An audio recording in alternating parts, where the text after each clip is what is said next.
Bonjour à tous, alors aujourd'hui on se retrouve dans cette vidéo pour vous présenter mes favoris du moment. Donc je vais tout de suite commencer. Donc tout d'abord, il y a cette boîte que vous n'allez pas bien voir entièrement. Voici à quoi elle ressemble. J'ai fait une vidéo sur ce qu'il y a à l'intérieur, mais en bref c'est une boîte à dessin et franchement elle est vraiment géniale. Et elle vient du magasin qui s'appelle Créa Corner en Belgique. Donc il n'y en a que en Belgique malheureusement, on peut aussi la trouver sur internet. Donc ensuite j'ai un vernis pour la pâte polymère, donc là c'est le vernis de la marque Darwy, donc c'est un vernis très brillant. Par contre il sent assez fort mais franchement il donne vraiment un rendu très bien. Ensuite j'ai ceci, donc ceci c'est un rouleau Tessa, donc c'est du papier collant qui permet de fixer sa feuille sur le plan de travail. Donc une feuille à dessin et ça n'enlève pas du tout le papier par la suite. Et donc moi ce que je fais c'est que par exemple si je veux faire un dessin et que le bord je veux qu'il soit blanc, je vais en mettre tout le bord, je fais mon dessin, enfin mon aquarelle et puis je l'enlève et ça donne un beau bord blanc et je trouve ça vraiment super. Donc ça vous pouvez le trouver aussi dans les magasins de bricolage et aussi dans quelques magasins de loisirs créatifs. Ensuite j'ai ces super pinces, donc je pense que le kit coûte 1,20€, un truc comme ça. Et franchement, ils sont vraiment géniaux. Je les trouve super bien. Ils sont hyper doux. Ils s'abîment pas du tout. Franchement, je les trouve géniaux. Ensuite, j'ai ces 3 feutres Sharpie qui sont vraiment extra. Enfin, moi, j'utilise surtout l'argenté. Je les utilise sur mes aquarelles pour faire des petits détails et tout. Pour par exemple une aquarelle que j'ai fait Harry Potter. J'avais écrit Harry Potter en bronze et franchement, ça donnait très bien. Donc, ce sont des feutres à alcool. J'ai fait une review aussi dessus. Je vous mettrai la vidéo juste ici.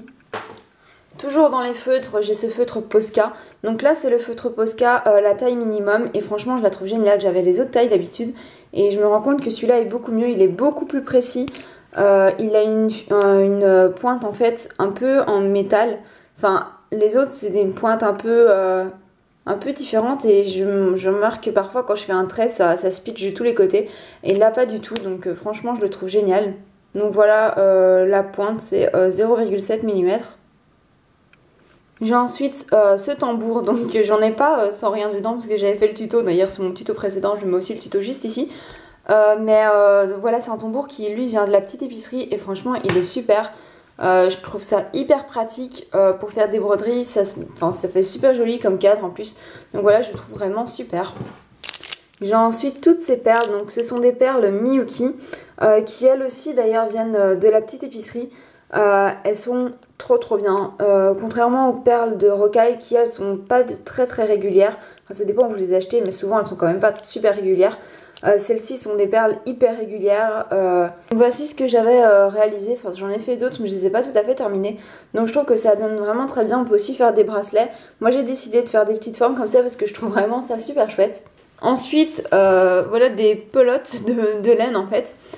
Celle-ci c'est une pelote fluffy de chez Emma. Donc elle est vraiment super. Donc j'ai essayé de me mettre au crochet. Voilà. Et celle-ci elle est vraiment toute douce. Et sinon j'ai ces deux autres aussi. Il y en a une qui vient de chez Zeman et l'autre de chez Vibra, je sais plus laquelle.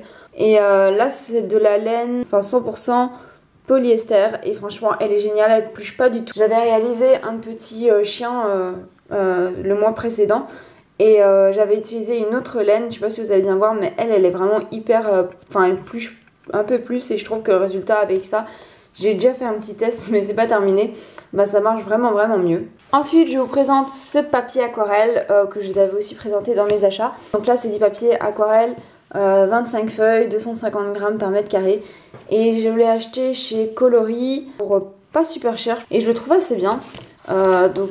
Oui ça c'est un dessin que j'avais fait.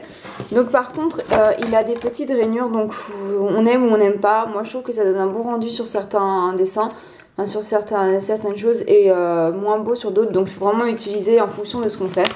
Et pour terminer, j'ai ce petit pot qui est un pot en fait pour mettre de l'eau. Un pot mélangeur, mais moi j'utilise pour mettre de l'eau pour faire de l'aquarelle. Et je le trouve vraiment super pratique parce que vous pouvez même le refermer. Et surtout quand vous partez en voyage, vous voulez faire de l'aquarelle ou dessiner je ne sais pas où. C'est très pratique, vous mettez déjà votre eau, vous fermez et hop voilà. Et donc voilà, cette vidéo est déjà terminée. J'espère que ça vous aura plu, ces petits favoris du moment.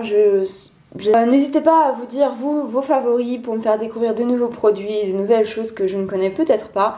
Donc voilà, n'oubliez pas d'aller voir aussi mon Instagram, tout est en barre d'infos et vous pouvez aussi cliquer juste ici sur la photo. N'oubliez pas aussi d'aller voir ma boutique où je vends du matériel pour loisirs créatifs et ma boutique de création. Et allez voir aussi toutes mes précédentes vidéos. Donc sur ce, je vous fais à toutes et à tous de gros bisous et je vous dis à très bientôt dans une prochaine vidéo. Bye!